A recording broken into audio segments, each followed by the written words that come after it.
এটা বিশ্বের সবচেয়ে ছোট দেশ। গভীর সমুদ্রের মাঝখানে মাত্র দুটি পিলারের উপর দাঁড়িয়ে আছে এই দেশ।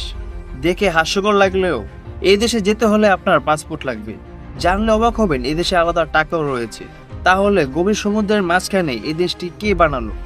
কি আছে এই দেশের ভিতরে? ব্যাডমিন্টন মাঠের মতো একটা জায়গাকে কি করে একটি দেশ বানিয়ে ফেললো? এই দেশে না আছে কোনো সেনাবাহিনী, না আছে কোনো বড় মার্কেট, না আছে কোনো জেলখানা এবং না আছে কোনো কোর্ট। যদিও এই দেশের জনসংখ্যা মাত্র ৭ জন। কে অপরাধ করবে আর কাকে বা জেলে দিবে? অদ্ভুত এই দেশটার নাম সিলেট।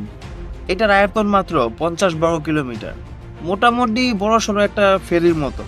তবে এটা বেশি থাকে না, এটা দাঁড়িয়ে আছে দুটি লোহার পিলারের উপর। আশেপাশে কয়েক শত কিলোমিটার ভিতরে কোনো দ্বীপ বা কোনো বাড়িঘর নেই, চারদিকে শুধু সমুদ্রের পানি। কিন্তু এখানে যেতে হলে আপনাকে হেলিকপ্টার বা বিশেষ কোনো নৌকা ব্যবহার করতে হবে। এই প্ল্যাটফর্মের ওপরে হেলিকপ্টার ল্যান্ডিংয়ের একটি জায়গা রয়েছে। সেই দেশে যেতে হলে আগে আপনার দরকার হবে পাসপোর্ট অথবা ভিসা। আপনি অনলাইনেই সেই দেশে ভিসার জন্য অ্যাপ্লাই করতে পারবেন। এই দেশে রয়েছে ১৩টি বেডরুম এবং ৪টি বাথরুম, ৩টি কিচেন ও ৪টি স্টোর রুম রয়েছে। জানলে অবাক হবেন এখানে একটি ছোট একটা ব্যাংক রয়েছে, কারণ এ দেশ ছোট হলেও এদেশে আলাদা মুদ্রা রয়েছে। এখানে রয়েছে ছোট একটি দোকান যেখানে জরুরি খাদ্য সামগ্রী পাওয়া যায়। এদেশে বিদ্যুৎ সাপ্লাইয়ের জন্য সৌরবিদ্যুৎ এবং জেনারেটর সাপ্লাই দেওয়া হয়। এই দেশটি ছোট হলেও আপনি এই দেশটির নাগরিকত্ব নিতে পারবেন।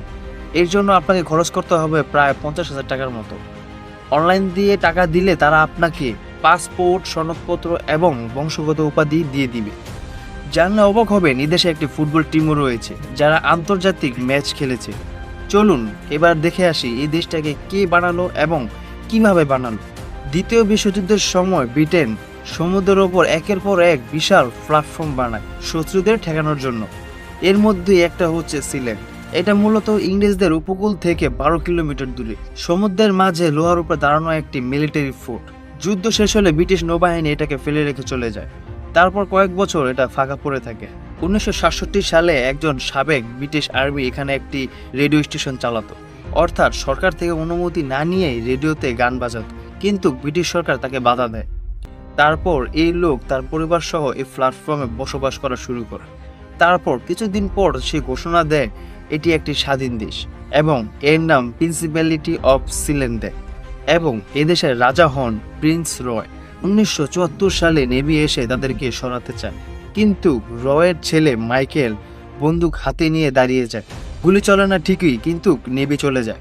পরবর্তীতে নেভি ব্রিটিশ আদালতে মামলা করে, কিন্তু আদালত বলে এই জায়গাটি ব্রিটেনের জলসীমা থেকে বাহিরে এবং এই জায়গাটি আমাদের এরিয়াতে পড়ে না। এই একটি লাইন সিলেটকে একটি আলাদা দেশের রূপে পরিচয় দিয়ে দেয়।